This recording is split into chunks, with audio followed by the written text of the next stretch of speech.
Meus amores, hoje é aula de História e nós vamos falar sobre o primeiro reinado, que ocorreu entre 1822 e 1831, tá? E nós vamos falar sobre as questões políticas, que começa na página 281, tá? Então, vamos lá. Então, gente, no dia 7 de setembro de 1822, foi proclamado a independência do Brasil, certo? Então, a maioria já sabe disso, né, gente? Vocês já estudaram isso, né? E nós já comentamos nesse bimestre. O que significou a separação política e econômica da região de Portugal, né? E com ela veio o início da parte da nossa história que chamamos de Brasil Imperial. E hoje nós vamos estudar a primeira parte desse período, tá? O período que nós chamamos de Brasil Imperial, que vai de 1822 a 1831, tá? Conhecido como primeiro reinado, e foi o tempo que Dom Pedro I governou o Brasil, tá? Então vamos lá. A Sociedade Imperial Brasileira. A independência elevou o Dom Pedro I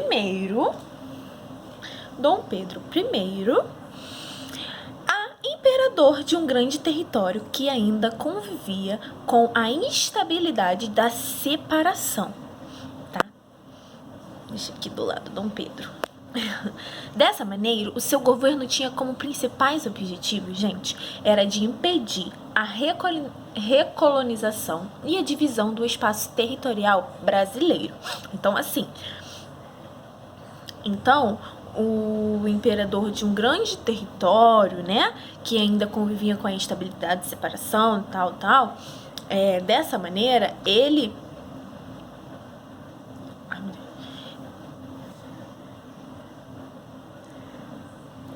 né, no seu governo, tinha como os principais objetivos, gente, era de impedir, tá? Impedir a recolonização, tá? E a divisão do espaço territorial brasileiro, além de atender às demandas de uma elite brasileira que buscava comprar escravos da África, comercializar seus produtos agrícolas com o mundo exterior, e também as compras manufaturadas, industrializadas da Europa, tá? Então, vinha para impedir isso daí.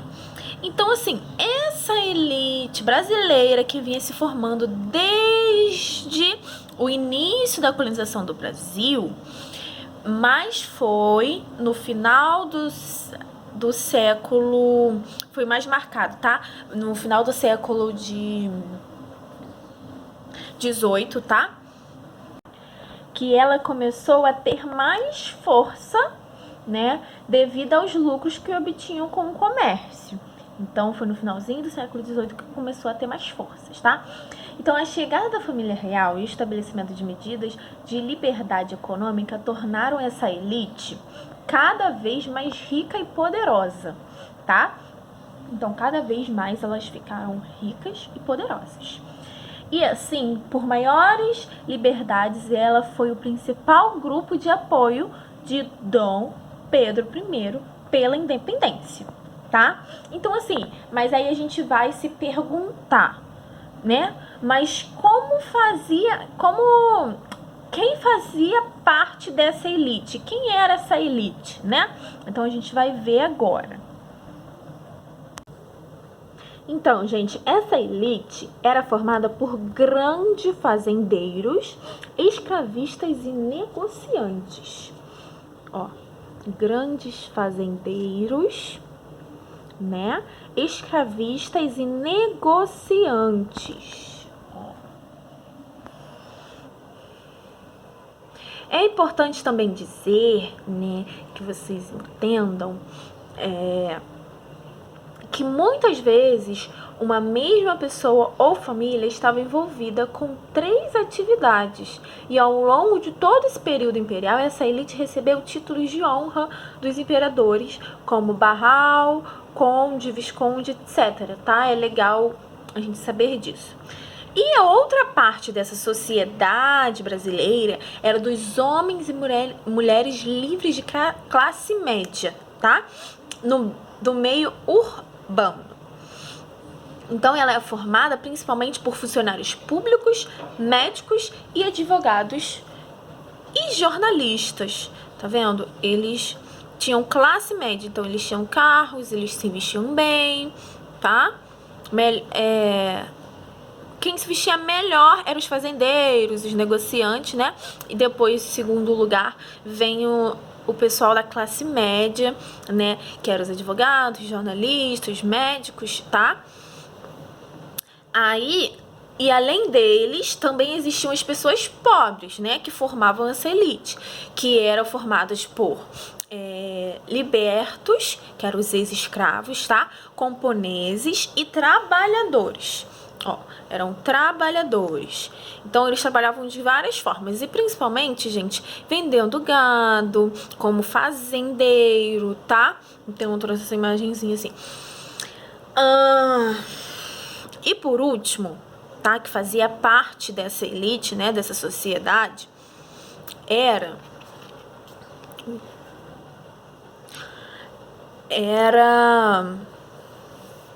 os escravos, os escravizados os escravizados africanos e brasileiros, tá? Então, eram os escravos, tá? Ó, os escravos, tá vendo? Ó, eles trabalhando, tá? Ó, e os escravos. Então, essa era a elite que a gente estava falando, ó. Olha como ela era formada. Dessa forma, tá bom? Agora, gente, nós vamos falar sobre a Constituição Brasileira de 1824, que marcou, tá? Esse primeiro reinado, tá? Que nós estamos falando. O início desse novo momento, que veio um novo momento, tá? Nessa Constituição Brasileira.